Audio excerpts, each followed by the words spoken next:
Good evening, all of you. Ramiro Salazar. It's a great pleasure to be, actually, this will be our first program in partnership with Casa de España. Recently, we agreed to partner to bring more programs to the city of San Antonio by working together. And so this is the first program we're bringing to the community.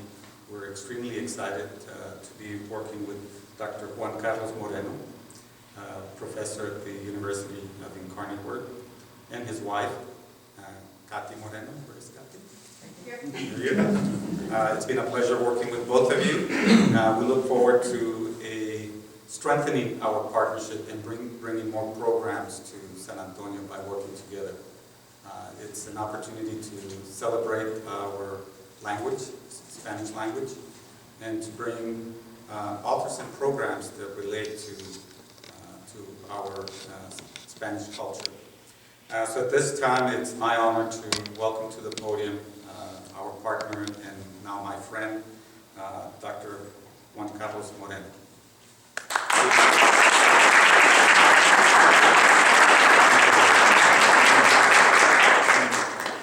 Thank you, Ramiro. The Casa de España is very delighted to welcome to this house, beautiful house, to present Guillermo Fesser. He's from Spain, y ahora cambiamos al español para hacer de todo. Guillermo Fesser es escritor español, trabajó en radio, televisión, en cine, un poco de todo. Y tengo que decirles que nos ha causado un gran problema. Porque resulta que tiene tantas cosas que decir, tanto de qué hablar, que no sabemos, no va a haber tiempo hoy en una sola noche. Y les comento una primicia que además él todavía no sabe, o sea que más primicia todavía.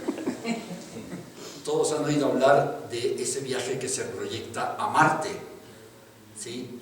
Están preparando un equipo de personas que va a tardar 6 años en llegar a Marte. Y entonces han pensado en proponerle a Guillermo que acompañe a la tripulación, por 2 cosas. Primero, para tenerlos entretenidos, porque saben 1000 historias, leyendas, anécdotas y demás. Y segundo, para ir informándonos aquí a la Tierra de lo que está pasando en ese viaje.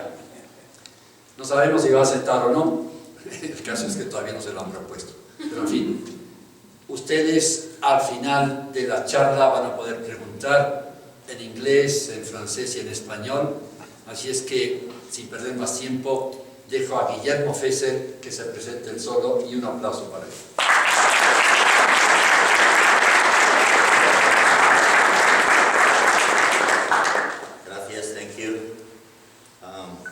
No sé si voy a aceptar ir a Marte, porque si te deja las gafas en casa volver, claro, luego ya lo ves todo borroso toda la vida y no puedo compensar. Anyways, a 100.000 millas de Manhattan. A 100.000 millas de Manhattan. I'll say something in English, even though English is a very tricky language. You'd never know when you use Spanish and you use English, when are you going to make a mistake and when the next one is happening. And sometimes those 2 languages parallel too close and they mix, and even though you don't probably know it. I'll give you an example. One of the first times I was in New York, I wanted to buy calcetines. I needed a pair of socks. I didn't know how to say socks in English. So I went to buy calcetines. What do? You don't know how to say in English, you say in Spanish, hoping that the guy in the counter will get what you want, right? So I went and I said, I want calcetines. And the guy said, okay, you want a shirt? No, I said, no, I don't want a shirt. I want calcetines, I want calcetines. So let me tell you first in Spanish, as most of you guys know here, when something is absolutely wrong, you say, eso no es. Right? Eso no es. So the guy brings a shirt instead of calcetines, say, no, eso no es. Eso no es calcetines. But if he brings the right thing, you say, eso sí que es. Okay? So what happened is I said, no, it's not a shirt, I want calcetines. So he brought me a pair of blue jeans. He said, no jeans, I want calcetines. Eso no es. Okay, eso no es, the guy said, eso no es, okay. So he went back and brought me a t-shirt. I said, no, it's not a t-shirt, eso no es. So finally the guy said, so what are you talking about? I said, something you put on your shoes, I mean on your feet. So he brought a pair of shoes. No, eso no es. So finally he brought calcetines, he brought socks. I said, eso sí que es. And he said, eso sí que es? So you know how to spell socks all this time? You wasted my life here. So you never know when you're gonna be right, when you're gonna be wrong, playing with languages. But anyways, I'm gonna tell you a story about a book that I published. The book was here, but it's not anymore. Unfortunately, it's gone. People who came earlier got it. Somebody can get the box with the autograph if they want it. But I'll tell you, instead of talking about the book, I'm going to tell you, I can show you. This is the book. The book was published in Spanish first, so the title's in Spanish. You know, when you write in Spanish, you put the title in Spanish so people know that the book's in Spanish. And it's called A 100 Millas de Manhattan. And then we published the English version, and we put the title in English, so people knew it was the English version. So, but it's very similar. It's 100 miles from Manhattan. This is the book, and if anybody wants to get it, you have to, in the reception, when somebody who has the book is having a drink, just grab it. Okay. So, a couple of thoughts about why did I write this book. I grew up in a big city. I grew up in Madrid, Spain. I didn't know much about nature. So I found myself in upstate New York gardening for the first time in my life. And I remember the first year I was doing that, I was always wondering, who the hell invented squirrels? Why did anybody came up with the idea of inventing squirrels? Those little creatures who were digging holes in my garden and getting all my seedlings all the time. So I was planting one day, and the day after, everything was gone because of the squirrels. So in the process of reading this book, I got an answer, and I'm going to share that with you. But first, let me tell you that I'm a journalist, so I've done my career mostly in Spain on the radio.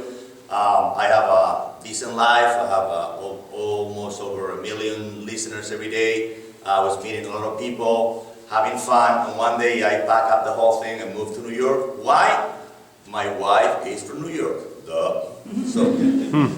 So my first shock in New York was that from Spain, at least from Madrid, New York is Manhattan, period. I mean, nobody ever said that there's something called upstate New York. We thought when Frank Sinatra was saying New York, New York, I thought it was repeating the lyrics. I didn't know it was an address. I didn't know it was New York City, New York State. So we didn't know there was a state. So I thought I was going to go to a place with yellow cops, with Woody Allen walking down the street. And I was in Rhinebeck, New York, a puny place of 7,000 inhabitants with more creatures than people. So I was panicked. It was really sad. So I didn't know what to do there, and I thought, okay, I'm in the jungle. I better do something in the jungle to get busy. So I decided to write a script about the cleaning lady of my family, Candida. And actually I thought it was very useful for me, because in a country like America, everybody asks you, so what do you do? So I was there for 2 days and said, what do you do? What do I do, man? I just got here. I don't do anything. So when I was saying, no, I'm writing a script, that was very useful, because in a country made of immigrants, like America, when I was telling that it was a story about my cleaning lady, you know, one of those ladies who's been working very hard all their life, from sun up to sundown, losing their own private life to give hope to their, the new generation, always with a smile. It was my personal Mary Poppins. People understood that message very quickly. Actually, I remember a friend, John Graziano, one of the first people I met in New York. He told me that Candida reminded him a lot of his grandmother, Italian-American grandmother. And he said growing up in his house, Grandma Graziano was famous because if you would wake up in the middle of the night to go to the bathroom, by the time you go back to bed, Mama Graziano has already made the bed for you. So she was on top of things. So anyways, I decided to write a script in the jungle in upstate New York. I needed to be isolated. But in a place like Rhinebeck, New York, in a place that you can walk in the States, there's no way to isolate yourself. It's impossible. You know, in Spain, you see somebody on the street that you vaguely know, you don't say hello, you don't say hola, you say adios, to make sure that person keeps going. Okay? You don't want that person to stop. You don't have anything to say to that person. Adios, and many times you even point with your nose, adios, like that's the way to go. But here, in Rhinebeck, you see somebody bump into somebody on the street that you don't know, and you say hello, and you say, what are you doing? That people stops and actually lets you know. And lets you know with all sort of details. I mean, a person that you don't know can tell you the last visit to the doctor and the details about the very good thing. So that was kind of impressive for me. Let me give you an example how different Europe and America are this way. I met, one point in my life, I met a guy called Joe Hamburg. Joe Hamburg lived in Greenwich, near London in England. And he was a guy who was working for BBC. He's the guy who created the English segments in Sesame Street. And I was doing a children's show for television, and we were doing a collaborative job. And so I went to visit him at Greenwich, and he told me a story that was really fascinating. He said for 20 years, he was living in Greenwich, in the area that used to be a fisherman neighborhood, small townhouses next to the river, beautiful. And he said every morning for 20 years, at 5 o'clock in the morning, I get out of my house to go on the train and go to London to work for BBC. And every single day for these last 20 years, my neighbor across the street leaves his house at 5 o'clock to go to his job. So for 20 years, I open my door, he opens his door, we say, good day, and we part ways. So one day, after 20 years, Joe Hamburg gets a sabbatical, and he goes for a year to Florence, Tuscany. He rents a house and spends a year in Tuscany. And he's there walking his dog down the field, and he sees another human being approaching him in his direction. And that person sounds familiar. That person actually looks very familiar. And by the time this person is very close, is his neighbor from Greenwich, England. So they came very close, they look at each other, they say, good day, and they part ways. And I said, Joe, why you didn't tell your neighbor what the hell are you doing here in Tuscany? He said, well, we were never properly introduced. So I guess the idea, the approach Europe and America is a little different. In that way of being in America and telling people voluntarily your story caught me out of guard. So surprisingly enough, instead of being frustrated because I couldn't write my script, and anytime I went on the street, everybody was stopping me and telling the story, I was fascinated meeting those people and learning so much through those people. So I found myself actually procrastinating my writing and making excuses to go on the street to bump into the next person to get another story. So months went by, and I found myself in a happy tune in upstate New York. And I was wondering why. I said, I'm supposed to be miserable. I come from a city, I have a nice job. I'm here just writing at home in a puny place surrounded by creatures and trees. And I'm really happy. So what's going on here? So my first approach to that answer was that, okay, it's the landscape. The landscape of the Hudson Valley, but mostly the landscape of America is amazing. Everything is so big. The rivers are wider than longer. I mean, the mountains are high. The skies are endless. The sunset. So I thought, you know, at the end of the day, we're all animals, so we feel very close to nature. So this idea of being in nature, because in Spain, in Madrid, you know, my relation with animals was roaches and mosquitoes, and that was it. But, you know, seeing those animals in those forests made me happy. But then I thought that even in Madrid, we don't have a bear in the front yard. Even in Madrid, we don't even have a front yard. We have our own personal contact with nature, and that's the market. You know, the market is a paradise of flavors that we have in Europe. That is the place where every kid has a privilege that unfortunately don't have in America, to know that a shrimp actually comes with a head. So that's a very nice experience. And if nature wasn't the reason, why was so upbeat? Okay. I decided to write a book about the people I was meeting.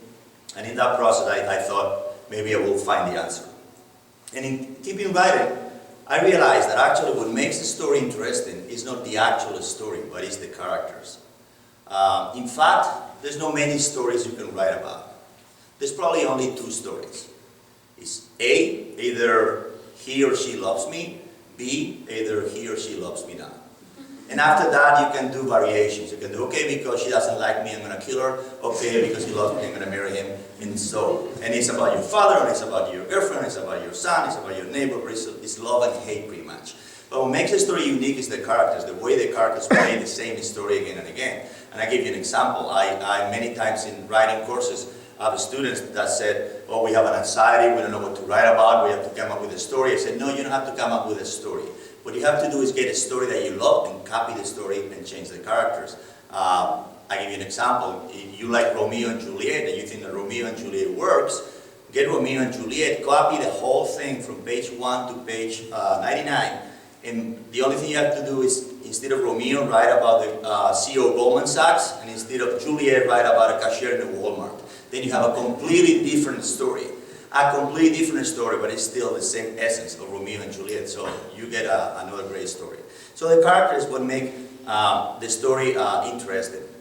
And that's why I thought I was so happy, because I was meeting in my personal story a big variety of characters. And I was paying attention of something that is cool in this country, that is called diversity. And when you embrace diversity, really your life, it's not about your life being, it's not like you're a better person because you pay attention to people who are different. It's like that your life is much more fun because you discover things that you never thought that they were there before. In a place like Madrid, a man my age, almost everybody looks like a cheap version of Antonio Banderas. That's the way it is. And everybody on the night of December 24th had the same meal. You can guess what they have, either fish or meat, and there's only 2 options. But not in America. You don't know in America, you open the door of your neighbor, you don't know what the grandmother's going to be wearing, you don't know what kind of paintings they're going to have on the wall, if they have paintings on the wall instead of rugs on the floor, you don't know the smells of the kitchen, you don't know the music they listen to, you don't know what they're celebrating.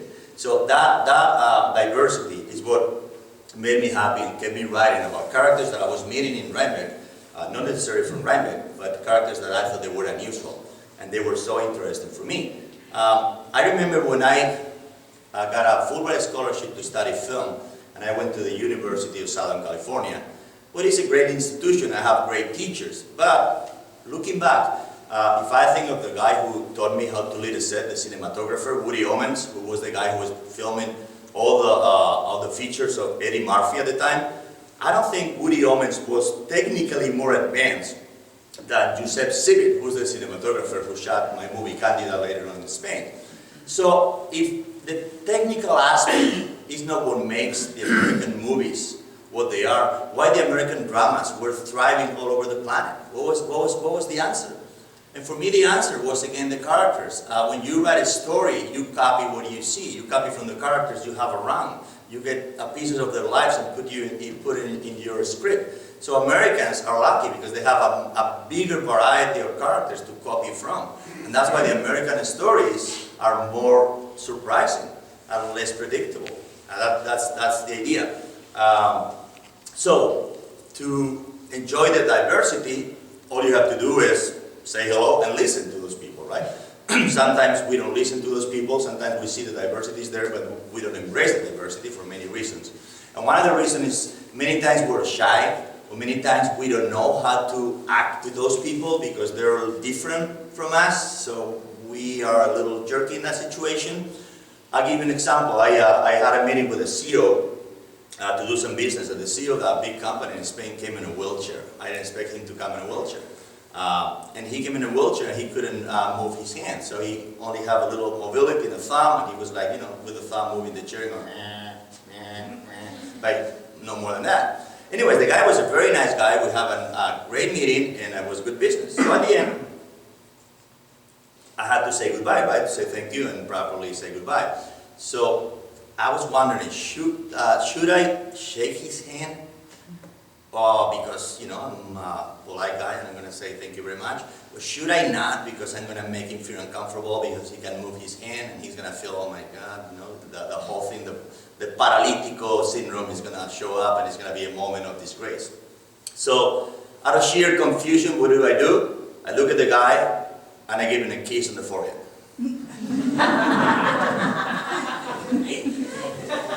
So the guy looked at me and he was probably in his 50s with a big beard. He said, so are you gonna tuck me in bed too? Sing me a lullaby? So I was embarrassed.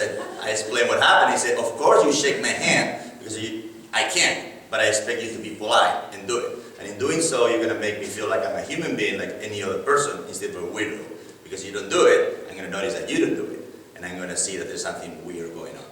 So that made me think, that we need kind of an instruction manual of how to cope with people who are diverse, because if we break all the stupid things, we know how to cope with people, then life is much more fascinating, because that guy wasn't a guy in a wheelchair. He was a guy who happened to be in a wheelchair, and that guy was so interesting, and we have a great meeting, and we have a great time, and I discovered a lot of stuff through that guy. And I would have missed that guy if I would have met that guy in a different situation, and because he's in a wheelchair, I don't know what to do with that guy, I wouldn't react to that. And I see many times a mother with maybe a 20-year-old in a wheelchair, and somebody comes and asks the mother, how's the guy doing? Well, the guy's there. Well, he asks the guy how the guy's doing. Why are you talking to the mother? Like, this guy doesn't exist? So that kind of stuff is something easy to understand.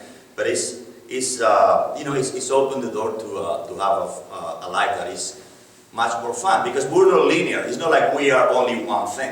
I remember when Mark Knopfler, he's the leader of a band called Dire Straits. He's a phenomenal guitar player. So I was very fortunate that he came to Madrid at one point, promoted an album. I think he was sailing to Philadelphia, and he came to the show and played for us, and it was amazing. But for everybody, when you think about Mark Knopfler, you think, okay, he's a musician. So he comes to a radio show, so we're going to ask him about music, about the last album. How was recorded the album? What about the lyrics in the album? What about the next tour in the album? But Mark Knopfler, like everybody else, besides to be a musician, is a person. Maybe he hates Chinese food. Maybe his food, is hurting. Maybe he hates his daughter because he had a conversation 5 minutes ago and had a fight on the phone. So you have to keep that in mind, that people are not exactly what the business card said. It's not what are you doing, it's how are you doing. So I tried with Mark Knopfler that approach as a human being, and I remember I started asking him, so you like to play guitar, huh? That was it. And there was a silence, and he looked at me like, this guy's crazy. And then he said, well, actually I like guitar, I'm going to tell you a story. And he told me a story that it was beautiful. He said he grew up in Glasgow, in Scotland, and not much money in the family. Every single day he was going to school, and on his way to school, he passed a street. There was a music shop with a beautiful red electric guitar on the window, a Fender, and he wanted that guitar. So every single Christmas, he was writing a letter to Father Christmas asking for that red Fender. And every single Christmas, he didn't get the guitar because, his parents couldn't afford that. So when he lost hope and he was 14 or so, one morning, Christmas Day, he wake up and the red guitar is there. He got the guitar. It wasn't a Fender, but it was red and it was electric. So he was pretty happy. So he understood the financial effort that was made for him to have that guitar, that he didn't have the nerve to tell his parents that an electric guitar without an amplifier doesn't work. So guess what? Mark Knopfler learned how to play electric guitar without electricity, pinching the chords so hard to make sure that they were in tune that he came with a